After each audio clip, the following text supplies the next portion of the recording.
Enzymology से। Enzymology हमारे पास क्या है? एंजाइमोलॉजी है हमारे पास स्टडी ऑफ एंजाइम। एंजाइम्स की स्टडी को हम क्या कहते हैं? एंजाइमोलॉजी। तो एंजाइम्स हमारे पास क्या है?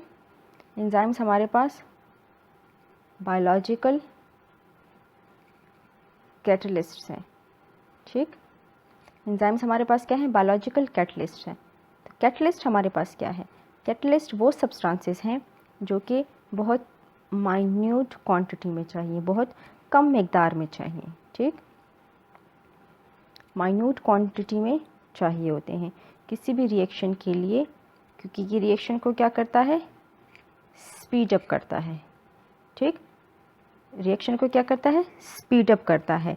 ये रिएक्शन को सिर्फ और सिर्फ स्पीड अप करता है, never initiate, never influence a chemical reaction. ठीक, तो एंजाइमोलॉजी हम किसे कहते हैं? The study of enzymes. Study of enzymes को हम कहते हैं एंजाइमोलॉजी। एंजाइम्स एक्चुअली हमारे पास क्या है? एंजाइम्स हमारे पास बायोलॉजिकल कैटलिस्ट्स हैं।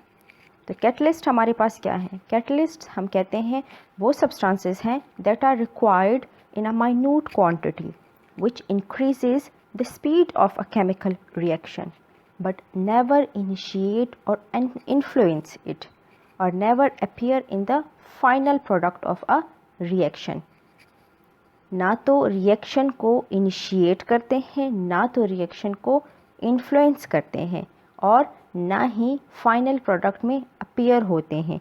It only speeds up the chemical reaction. तो हम दूसरे अल्फाज में ऐसा कह सकते हैं, ठीक, हम ऐसा कह सकते हैं कि एक रिएक्शन जो है वो in the absence of enzymes हमारे पास हो सकता है, लेकिन उस केस में क्या होगा? उस केस में हमारे पास रेट ऑफ रिएक्शन क्या होगा? बहुत स्लो होगा।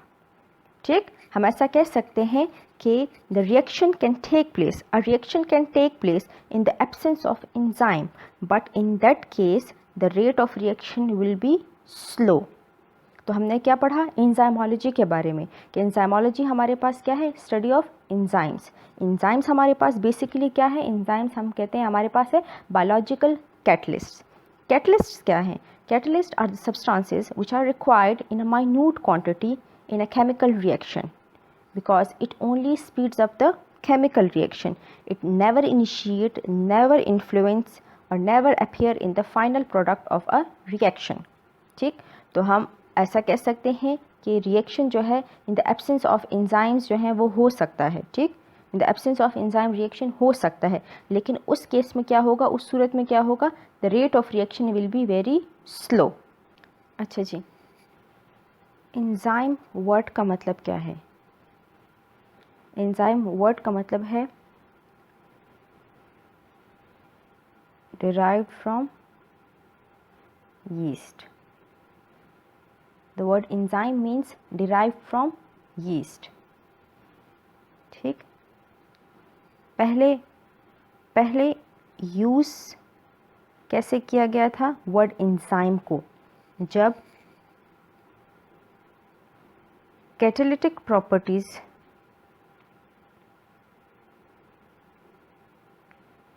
ऑफ यीस्ट को डिस्कवर किया गया था। ठीक, जब कैटालिटिक प्रॉपर्टीज़ ऑफ यीस्ट को डिस्कवर किया गया था तभी वर्ड एंजाइम को यूज़ किया गया था या डिस्कवर किया था। पहले वर्ड एंजाइम को यूज़ किसने किया था? ठीक, पहले यूज़ किसने किया था? एक साइंटिस्ट था नेम फ्रेडरिक क्यूने ने वर्ड एंजाइम को डिस्कवर किया था या पहले इस्तेमाल किया था। ठीक, वर्ड एंजाइम को पहले कौन से साइंटिस्ट ने यूज़ किया था? फ्रेडरिक क्यूने ने। और कब डिराइव किया था? जब कैटालिटिक प्रॉपर्टीज़ ऑफ यीस्ट को डिस्कवर किया था। एंजाइम वर्ड का मतलब क्या है? डिराइव फ्रॉम यीस्ट, यीस्ट से हासिल किया। एंजाइम कौन सा था जो डिस्कवर किया गया था? यूरिएज। यूरिएज वो पहला एंजाइम है जिसे डिस्कवर किया गया था इन 1926 में। ठीक, 1926 में पहला एंजाइम यूरिएज डिस्कवर किया गया था। किसने डिस्कवर किया था? बाय साइंटिस्ट जिनका नाम था समर। ठीक, एंजाइम वर्ड का मतलब है डिराइव्ड फ्रॉम यीस्ट। पहले इस्तेमाल कैसे किया था या डिस्कवर कैसे किया था? कैटालिटिक प्रॉपर्टीज़ ऑफ यीस्ट को जब डिस्कवर किया था तो तभी वर्ड एंजाइम को यूज़ किया गया था या डिस्कवर किया था। पहले किसने डिस्कवर किया था? साइंटिस्ट नेम फ्रेडरिक क्यूने ने। पहला कौन सा एंजाइम था जो डिस्कवर किया था? यूरिएज एंजाइम इन 1926 में। कौन से साइंटिस्ट ने? समर ने। अब हम प्रॉपर्टीज़ ऑफ एंजाइम्स के बारे में पढ़ेंगे कि एंजाइम्स की कौन कौन सी प्रॉपर्टीज़ हैं। तो कुछ प्रॉपर्टीज़ के बारे में पढ़ते हैं, जिसमें पहला है हमारे पास अमाउंट। ठीक, अब अमाउंट क्या मतलब कि एंजाइम्स जो हैं वो बहुत से स्मॉल क्वांटिटी में चाहिए होते हैं।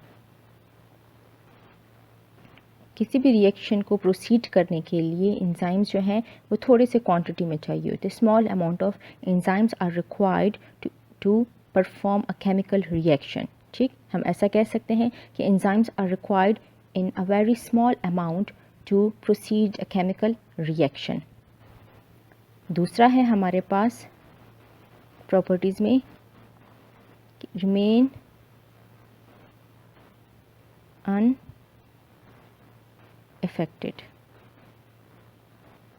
ठीक, प्रॉपर्टीज़ में दूसरा है हमारे पास रिमेन अनअफेक्टेड।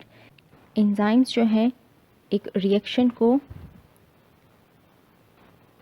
स्पीड अप करते हैं। ठीक, रिएक्शन को क्या करते हैं? स्पीड अप करते हैं। एंजाइम्स जो हैं वो never initiate, never influence a chemical reaction and never appear in the final product. Final product में भी अपीयर नहीं होते। It only speeds up the reaction. तो हम ऐसा कह सकते हैं कि enzymes remain unaffected in a reaction in which they are used as a biocatalyst. Enzyme property में थर्ड है हमारे पास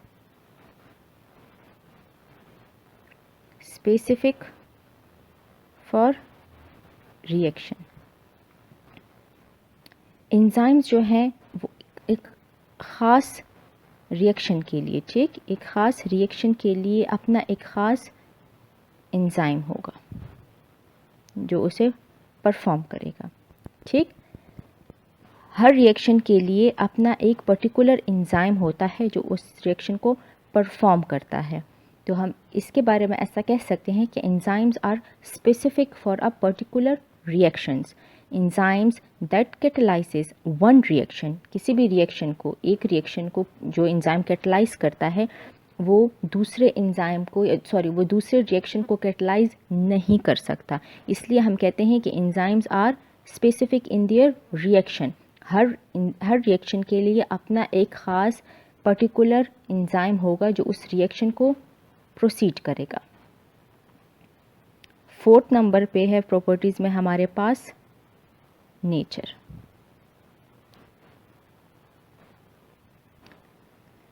अब नेचर में है हमारे पास एंजाइम्स। हम कहते हैं enzymes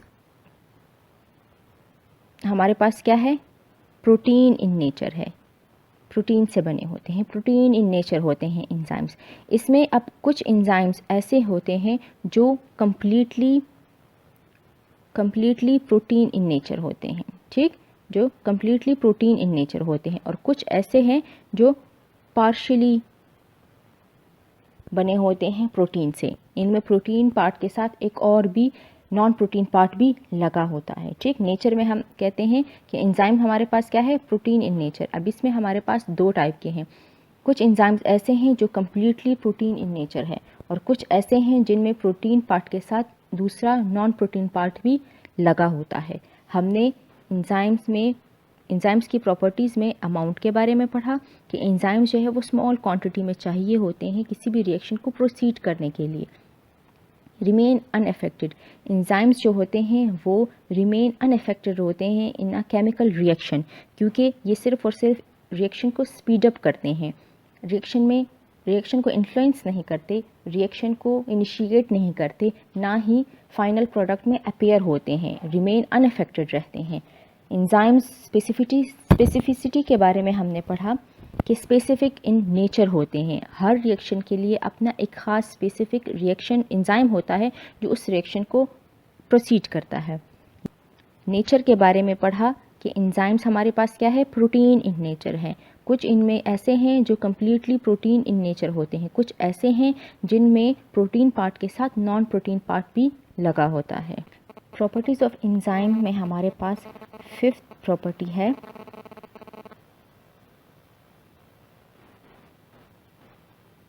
lower the activation energy. ठीक, एंजाइम्स हमारे पास क्या है, एंजाइम्स जो हैं वो इनिशिएट नहीं करते। ठीक, केमिकल रिएक्शन को क्या इनिशिएट नहीं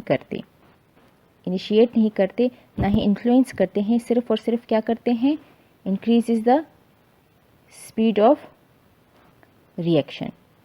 स्पीड ऑफ द रिएक्शन को क्या करते हैं, इंक्रीज करते हैं। कैसे इंक्रीज करते हैं, बाय लोवरिंग, ठीक, by lowering the activation energy. ये lower the activation energy property भी एंजाइम की ही है कि एंजाइम्स क्या करते हैं, एंजाइम जो हैं वो रिएक्शन को स्पीड अप कर देते हैं by lowering the energy of activation, by lowering the activation energy of a reaction. Properties of enzymes में 6 नंबर पे है हमारे पास रिवर्सिबल रिएक्शन। ठीक, बहुत से एंजाइमेटिक रिएक्शंस जो हैं हमारे पास वो क्या हैं, रिवर्सिबल इन नेचर होते हैं। ठीक, तो ये थी हमारे पास एंजाइम्स की प्रॉपर्टीज़, जिसमें हमने अमाउंट के बारे में पढ़ा, रिमेन अनअफेक्टेड के बारे में पढ़ा, एंजाइम्स स्पेसिफिसिटी के बारे में पढ़ा, एंजाइम्स के नेचर के बारे में पढ़ा, lowering the activation energy of a reaction के बारे में पढ़ा, एंड रिवर्सिबल रिएक्शंस के बारे में पढ़ा कि एंजाइमेटिक रिएक्शंस हमारे पास कौन से हैं, ज़्यादातर रिवर्सिबल इन नेचर होते हैं।